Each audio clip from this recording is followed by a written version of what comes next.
Hello again, and welcome back to my little shed, to my candles, my empty beer bottles, my irrelevant mallet, and to this, the 8th and final video in this series on the invitation. Throughout this series, I've followed this little theme, the idea of an invitation. So it's been the invitation we feel when others inspire us, or when we stop to examine other sides of ourselves, or the invitation which is an abiding desire to live more fully. And I've thought about ways of growing in our lives through healthy habits like non-violence, through the pursuit of true and deep beauty, and also considered the way that this can be challenging in facing change in life. And last week I thought about the way that the invitation draws our lives into the lives of others, expanding and deepening our own experience of life and of ourselves.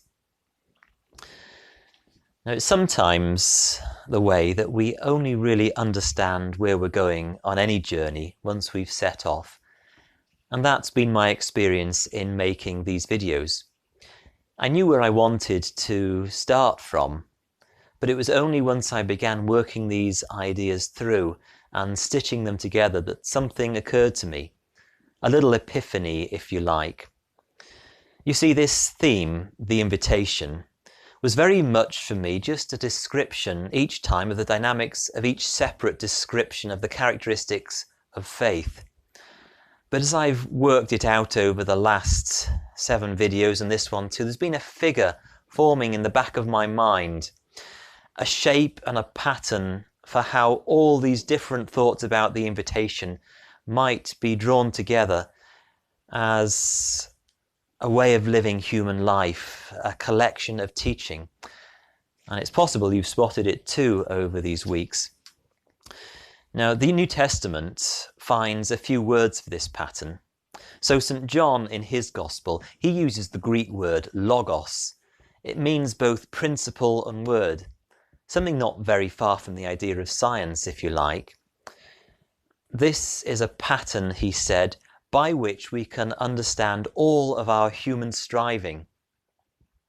And he also uses a phrase again and again which means child of humanity. So saying that this pattern is the embodiment of the best of our human race. And all the Gospel writers adopt the same phrase to do something similar. It's a phrase that's usually used for the blessing of monarchs.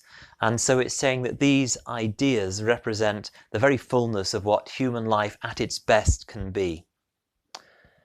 That word that they all use, anointing, in Greek that word is rendered as Christos, the Christ. And then the word, the principle which John uses, logos, again, it's a form for Christ. And child of humanity that I mentioned, it's more normally translated as the Son of Man.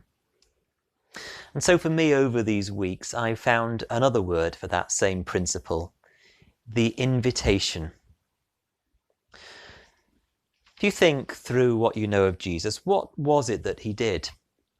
Miracles, teaching, gathering followers, conquering sin and death. But his way, if you read the Gospels, was never to compel. It was always a way that opened people up to a deeper and fuller experience of life. His stories and parables and his example opened minds to a larger and more interesting picture of God, a larger, more interesting picture of life, a larger and more interesting picture of themselves. Whoever we are, whatever we're going through, Jesus reaches out to us too. He is the invitation to us, the invitation to a deeper peace, a richer life, to be more ourselves.